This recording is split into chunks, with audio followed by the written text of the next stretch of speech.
Hello all, welcome to Telugu crypto minor.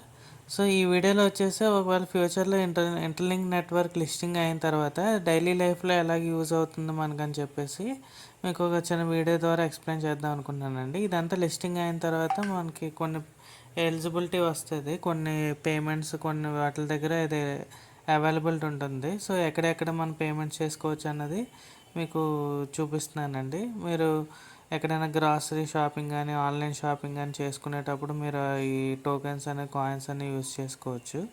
తర్వాత రెస్టారెంట్స్లో అవి use చేసుకోవచ్చు. తర్వాత హాస్పిటల్స్లో కానీ హెల్త్ కేర్ కానీ రిలేటెడ్ మెడికల్ సంబంధించింది కానీ తర్వాత రియల్ ఎస్టేట్ సంబంధించిన వాటిలో యూస్ చేసుకోవచ్చు.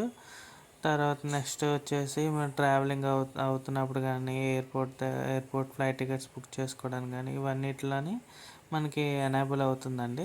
సో నమ్మకం ఉంచండి, లిస్టింగ్ అవుతుందని చెప్పేసి మీరు మీ జర్నీని కంటిన్యూ చేయండి. కాయిన్స్ అనేవి ఎంత వీలైతే అన్ని ఎక్కువ ఎర్న్ చేసుకోవడానికి ట్రై చేయండి. లిస్టింగ్ అయిన తర్వాత మనకి బెనిఫిట్స్ అనేవి ఉంటాయండి ఫ్యూచర్లో. ఇదంతా ఫ్యూచర్లో అండి, ఇప్పుడు కాదు. సో ఫ్యూచర్లో ఇదంతా అవుతుందని ఎక్స్పెక్ట్ చేద్దాం. సో ఒకవేళ ఫ్యూచర్లో ఉంటే ఎలాగ ఉంటుంది అన్నది మీకు వీడియో ద్వారా చూపిద్దామని ఈ వీడియో చేశానండి. వీడియో కనుక నచ్చితే సబ్స్క్రైబ్ చేయండి. Thank you for watching.